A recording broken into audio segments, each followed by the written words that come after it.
Be very clear on what it is that you want. Spend 5 minutes sitting down and visualizing those things being true, and then give gratitude for that. That would be my first step. Vision. Vision is going to direct your life if you let it. Use it constructively. See what you want. Don't spend any time thinking of what you don't want. When you get a picture in here, make it big, make it beautiful.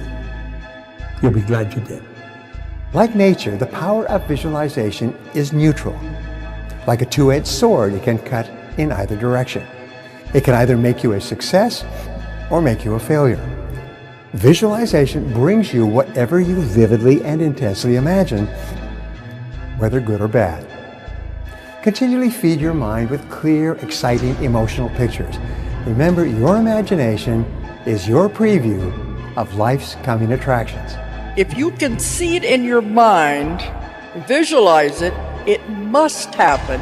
That's a law of the universe. I want you to think about what it is you want, but be specific. See it as already done, already accomplished. Don't worry about how it's going to happen. If you say, I've got to do this and this and this, you're limiting to them as the only possible way it can happen. Just say, this is what I want. See it as already done, already accomplished. They fill in the blanks.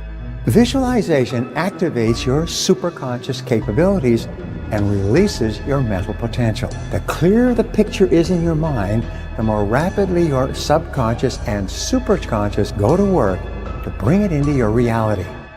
Think of what you want in terms of the end result. Do not worry about how. Do not think about the minutiae. Don't micromanage it. Just in your mind's eye, go to a place where it already exists. Our brain is this phenomenal instrument, if you will, that taps our spiritual energy and that brings it forth.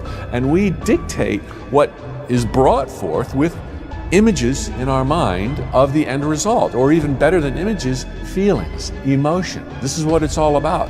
What we've learned is a mental picture combined with an emotion has an enormous impact on your subconscious and your superconscious mind. It activates the law of attraction. It draws into your life people and circumstances to make it possible. A picture combined with an emotion is electricity that sends out a force field of energy from you that attracts everything you need to make that picture a reality. See it, feel it in your body, taste it in your mouth, hear it in your ears. Completely immerse yourself in that for 5 minutes, longer. I was a 7-year-old dreaming that I could win Wimbledon and become #1 in the world one day. As I said, I'm beyond grateful and blessed to be standing here with so many incredible achievements. But one thing is for sure, I feel that I had the power to create my own destiny. I try to visualize every single thing in my life, not only believe it, but really feel it with every cell in my body. And I just want to send a message out there to every young person. Be in the present moment, forget about what happened in the past. Future is something that is just going to happen. But if you want a better future, you create it. Take the means in your hands, believe it, create it. I'm a huge visualizer and a manifester, so I literally spent, every night of my life for about 4 years on Mulholland Drive after I do that. And describe everything that you want to be. As you write out this description of you, you're literally building brain cells. Those new brain cells hold an image of the new you. Now, this is how the change is made. You use this and you let yourself totally relax. Don't try and relax, let yourself relax. You let yourself get emotionally involved in this image. And you know that every time you do, in a very relaxed state, wham, you just trigger those brain cells. And you know every time you do that, you're giving more and more energy to those brain cells. And in a relatively short period of time, those ideas will be fixed in your mind, and that's the way you'll live. Now, perhaps the most powerful ability that you have is the ability to visualize and to see your goals as already accomplished. See your life as ideal in every way. The way you do this is you create a clear, exciting picture of your goal and your ideal life and replay this picture on the screen of your mind over and over again. The rule is that all improvement in your outer life begins with an improvement in your mental pictures. and you completely control the pictures that you play on the screen of your mind. As you see yourself on the inside, you will start to be that person with those accomplishments on the outside.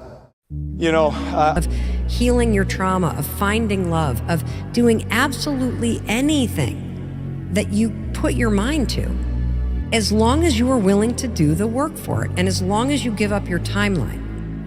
Because I do believe that people who put in the work get rewarded. Power of mood and the importance of entering the state. This concept is central to manifesting your desires and transforming your reality.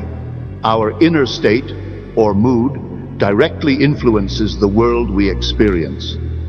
In other words, to change our reality, we must first change our state of being. Our consciousness is the only reality, and that our outer world is a reflection of our inner state. The moods we consistently inhabit create the circumstances and events in our lives. But how do we consciously enter the state that aligns with our desires? How do we sustain it? A state is a psychological condition in which you live and move. It is a combination of your beliefs, feelings, and assumptions about life. You take the description of the new you that you wrote up. That new description should include no negatives. It should be in the present tense. It should not say, I am going to become. It should say, I am. I am so happy that I am. Manifesting as a bridge. Manifesting is a bridge that's made of bricks between you and the thing that you dream about. And what you do when you manifest is you don't manifest where the bridge is going. You manifest the bricks. Visualization is the bricks. Anybody is capable of achieving anything. I actually believe that because I think human beings are designed to change. You're capable of breaking any pattern. You're capable of getting control of your health. You're capable of launching a business. You're capable of making millions of dollars. You're capable of existence that you believe you deserve to live right now. So when you learn to control that, just like we're talking about this, through accepting that it's true and then practicing the skill set, you get better and better and better and better. These things are real, and if we can intentionally create a reality through visualization, why wouldn't you want to do that? When you mentally rehearse doing something, the brain does not know the difference between the outside world event and what you're imagining in your mind. To the brain, it's exactly the same.